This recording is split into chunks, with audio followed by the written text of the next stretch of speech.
Welcome to the Deep Dive. Today we're diving into, well, a really personal journey.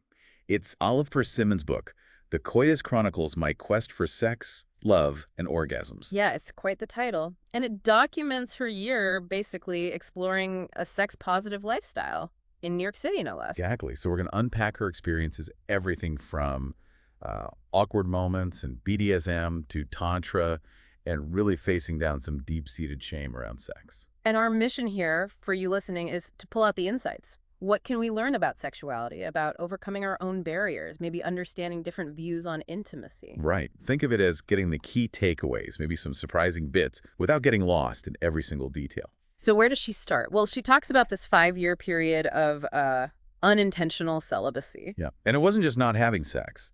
Her actual understanding of what sex was seems, well, pretty narrow at the start. Oh, definitely. Like her first thought was basically just penile vaginal intercourse. That was kind of it. And some of the stories are quite funny, showing how little she knew.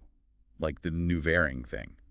Thinking it could get lost forever inside her. Yeah. The friend saying it wasn't the gateway to Narnia. Classic. Or remember the detail about downloading illegal porn on Napster back in the day. Right. It really paints a picture of someone feeling, completely out of the loop. She even called herself part of the sexually inexperienced tribe. Makes you wonder how common that feeling is, right? Feeling like you're on the outside looking in when it comes to sex. Totally.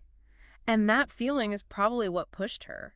That, and maybe just curiosity, it connects to what she heard later from that Irish guy in the class feeling behind. So what actually lit the fuse for this whole year of exploration? It started at a party, actually. Her friend Renee, who was already part of this sex-positive scene in New York. And Olive admits she had, like, zero clue what sex positive even meant at first. Right. Renee explained the basics. Sex is natural, it's healthy, it should be enjoyable, which must have sounded pretty radical compared to Olive's experiences. Definitely. And Renee didn't just explain it, she threw down a challenge, didn't she? She did, basically said, spend a year exploring this, write your next book about it. Even though Olive was hesitant, especially about casual sex. Yeah, but Renee really pushed her to just be open, to learn through doing, basically, in her love life, her sex life. Okay, so that challenge gets her moving. And one of the first things she does is take a class with someone named Rao. Exactly. And that class was a real eye-opener. So many different attitudes, different desires being expressed. Like the guy wanting to ravage his partners? That must have been something.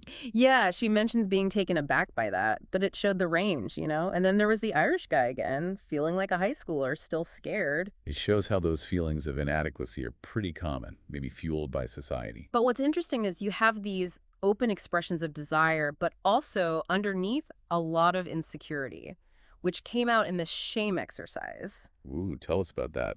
Sounds intense. It really was. They had to confess deep personal insecurities to a complete stranger, their partner, for the exercise. Wow.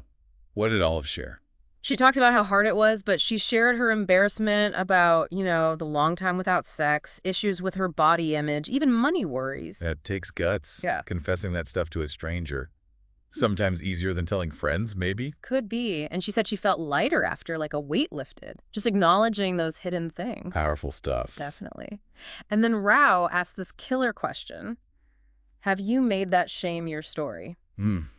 That hits hard. Yeah, it really resonated with Olive. She realized her lack of sex had become part of her identity. We do that, don't we? Let our past or lack of it define us now. So true. Okay, so from tackling shame, she then jumps into BDSM. That feels like a big leap. It was, especially because her idea of it was, like you said, probably based on stereotypes, uneven power, maybe coercion. Things she thought she'd hate. Exactly. But then she tried being dominant and surprise. She actually felt powerful, even sexy. It wasn't just about power over someone. Interesting. And she realized the submissive partner was actually enjoying it, that it was consensual surrender. Right. That was a huge realization for her. It wasn't about being forced. It was about willingly giving up control and finding pleasure in that. Really flips the script on common BDSM ideas. Communication is everything there. And Rao hammered that home. Good BDSM needs enthusiastic consent and pleasure for everyone involved. She also tried being submissive, right? Yeah, and she found unexpected pleasure in the gentleness of it. So it shows the roles aren't rigid, they can meet different needs. It's definitely more nuanced than people think, but not everything clicked for her, did it? Like the spanking lesson. No, she completely zoned out. Which just shows, sexual interests are super personal. What works for one person does nothing for another. Makes sense. So after BDSM, she moves on to OMing, orgasmic meditation. Yep. And her reason was pretty clear. She felt like her sex impulse was broken or switched off, and she wanted to fix it, to activate it somehow. Can you break down what OMing involved for her, for anyone not familiar? Sure. So in her experience, it was someone designated as the stroker, this guy Sheng, who was almost a stranger, gently rubbing her clitoris for 15 minutes straight. 15 minutes. Wow. And the goal wasn't orgasm specifically. It was about focusing purely on the physical sensation, like mindfulness, but, focused right there. That sounds intense, especially with someone you barely know. She shares her inner thoughts during it. Oh, yeah, very candidly, it shows this disconnect, right? Physically, things are happening, but emotionally, mentally, she wasn't always aroused. Sometimes it even hurt a bit. And her mind was racing. Totally. Comparing herself, worrying if her vagina was impressive enough, even in this supposedly non-judgmental space, those anxieties pop up. And even though the goal wasn't orgasm, she still felt pressure. Yeah, she admits she was kind of racing the clock internally, wanting to get there before the time was up. Even when she did have a soft orgasm, it felt like beating the clock. Shows how ingrained those performance pressures are. What about this framing exercise afterwards? Describing sensations. She found that really hard. Struggled to find the words, felt like she was just echoing what Sheng said. It's tough to articulate purely physical sensations sometimes. But she tried it again, and it was better the second time. Much better, yeah. She said she was more relaxed, had practiced focusing on sensation beforehand. But crucially, she communicated more during the session, told Sheng what felt good, what didn't. Communication again.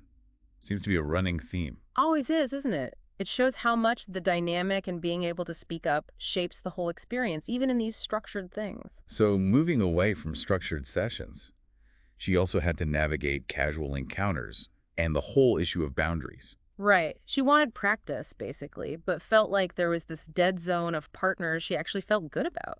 And then she reconnected with an ex, Mateo. Yeah, and that unfortunately turned into a lesson about boundaries, specifically about condoms. Ouch. Sounds like that didn't go well. No. After maybe idealizing a reconnection, his carelessness about protection was a huge letdown, a real breach of trust. A harsh reminder that history doesn't guarantee respect or responsibility now. Exactly. Painful, but it probably solidified her resolve about her own health and needing to assert her boundaries no matter what. Okay, so Mateo was a disappointment. But then came Adam. The boy in my room? Her roommate. Yes. And she knew intellectually it was probably a bad idea. He was emotionally unavailable, still hung up on someone else. But she fell for him anyway. That's so relatable. The heart wants what it wants, even when the brain is screaming no. Pretty much. They spent a lot of time together, just daily life stuff, building this sense of closeness. Easy to mistake that for a romantic potential. And that movie night moment, his head in her lap. She must have thought, okay, this is it. Yeah, like a real sign of progress. But when she finally tried to DTR define the relationship, he gently shut it down. Wanted to stay friends. That's got a sting. Unrequited feelings are tough. Definitely. It just showed they were on different pages, and once that romantic hope was gone, the sexual tension she felt kind of dissipated too. Eventually, he moved out.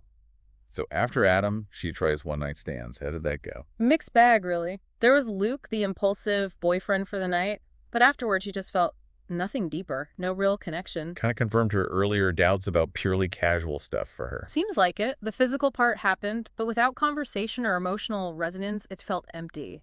Makes you think about what you're really looking for. Then came Ben, the sexy Brit from the hotel bar. Right. And initially, they thought they had nothing in common, but the banter clicked, unexpectedly. And she ended up going back to his hotel.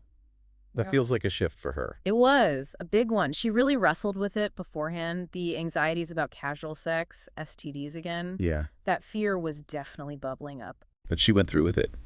And the morning after, the walk of shame. Yeah, she calls it that, humorously. But it marked a real change. She was pushing her own boundaries, stepping outside her old rules. Yeah, and you mentioned the STD anxiety. That got pretty bad, right? Oh, yeah. Really intense, to the point of, wanting to gargle hydrogen peroxide. It was clearly more than just being careful. Friends stepped in. Yeah. Suggested therapy. Wisely, yes. And that was huge. It helped her unpack where that fear came from. Which was? That past HPV diagnosis. when she was a virgin. And all the shame and bad information that came with it back then, it just stuck with her for years. Wow, that's awful. And it shows how stigma and lack of knowledge can mess with your head, even without actual experience. Totally. Her therapist, Dr. D'Souza, helped her see the difference between rational caution and irrational fear. And realizing the HPV was likely long gone, but the fear was still there. That must have been mind-blowing. A huge moment of clarity. It didn't erase the anxiety overnight, but it let her start testing boundaries again, like with Ben, but with more awareness, making progress. So alongside dealing with those fears, she was also exploring fetishes, starting with feet. Her own feet, yeah, which she'd apparently disliked her whole life. It's funny how we can feel about parts of our own bodies. But she got curious about foot fetishes. Led her to meet Barbie, the divine foot goddess, learn about the appeal, the business side of it. Did she try it herself? Foot modeling? She dipped her toe in, so to speak. Didn't quite pan out with the guy Simon later, but it showed she was willing to explore even things she felt weird about. Pushing boundaries again. And then tickling. Ryan's tickling fetish. Yeah, that sounds like it was surprisingly fun and Yeah. totally non-sexual for her. Just joyful connection. It really broadens the idea of intimacy, doesn't it? It's not Yeah. just about sex. Exactly. That tickling session showed her intimacy can be lighthearted, build connection, and have nothing to do with traditional sex acts. Challenged her definitions again. Okay, speaking of Simon, that relationship sounded promising at first. It did. Good early dates, real connection, seemed different from the fleeting things. But then complexities emerged. Yeah, finding out about his past marriage, his kid, the sadness he still carried, it added layers. Baggage, you know? And she found herself caught between her feelings and knowing he was maybe emotionally complicated. A familiar spot for her, it seems. That tension played out even in their first sexual encounter. Lots of anticipation, but kind of awkward. Mirrored the uncertainty. But things got better sexually. They explored foot play. They did. More positive experiences followed. But the core issue, his emotional unavailability and maybe her pattern of being drawn to that, it didn't go away. So she ended it. Eventually, yeah. Recognizing her own patterns and choosing her own well-being, that felt like real growth. Definitely a moment of self-awareness, breaking a cycle. Okay, amidst all this, she also had that less than stellar trip to a strip club. Yeah. Reluctant visit. Awkward all-around bad service. Uncomfortable lap dance, worrying about her period. Just highlighted her discomfort with that kind of environment. Pretty much.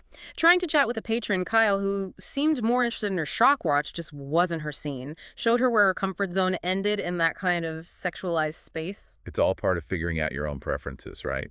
Which environments feel okay and which don't. Totally. And this led her to question the definition of sex itself more broadly, especially after hearing Cindy Gallop at Pornfest. What was Gallup's take? Just being real about sex. How different it is from porn, how we need to talk openly.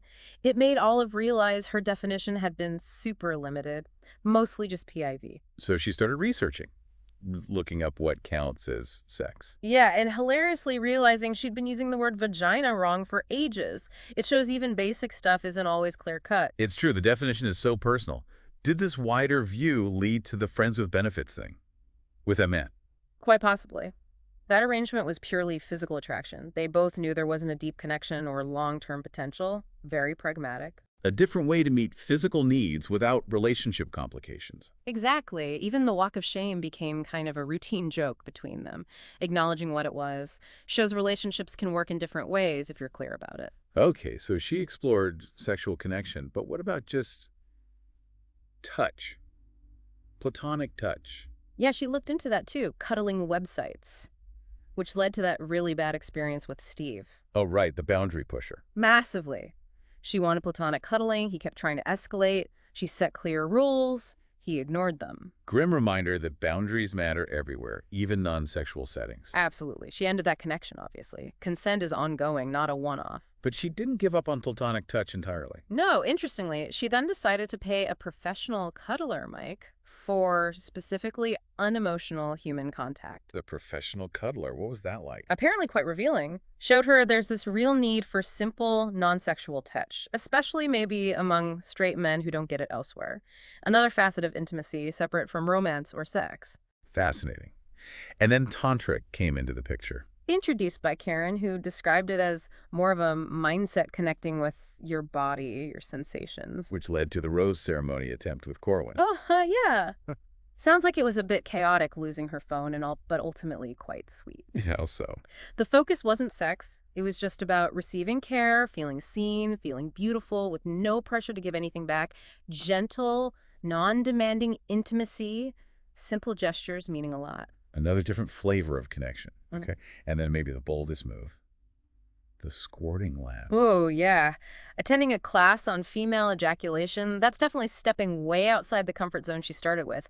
Confronting something messy, debated. A big step, especially given her initial privacy around sex stuff. Huge. She learned things, the lecture was informative, but she still wasn't sure if it was pee, apparently. Mm, the eternal question. And the live demo, being there alone, it was awkward for her. She couldn't bring herself to participate fully in the public display part with Corwin. Showed her limits, maybe, where her comfort level was at that point. Exactly. She pushed herself, but also recognized, okay, this part in public isn't for me right now. Still discovering those boundaries. So nearing the end of the year, she talks to Simon again. That final conversation. Yeah, an honest chat about the book, their relationship, his behavior. Seems like it gave her closure. Good to revisit things with new eyes sometimes. Helped her see her own patterns more clearly. Seems so, seeing how she'd maybe repeated things in relationships. It solidified her decision to put her own well-being first, move forward with more self-awareness. Okay, so let's wrap this up. Looking back at this whole year, what stands out? She starts from inexperience, shame, and ends up where? Ends up with a much deeper understanding, doesn't she? Of sex, sure, but also intimacy, her own desires, and crucially, boundaries. Knowing what she wants, what she needs, what she will and won't accept. It really shows that self-discovery is, well, messy. It's not a straight line. Not at all. It's about pushing comfort zones, yes, but also learning to respect your own limits. Embracing curiosity, facing fears, learning to say yes and no. So for you listening, maybe the final thought is this. What ideas or, I don't know, limiting beliefs might you be holding on to about sex or intimacy or even to your own desires? Could be unconsciously. And maybe ask yourself, is there one small step, maybe even something that feels a tiny bit uncomfortable, that you could take just to explore that a little bit further for yourself?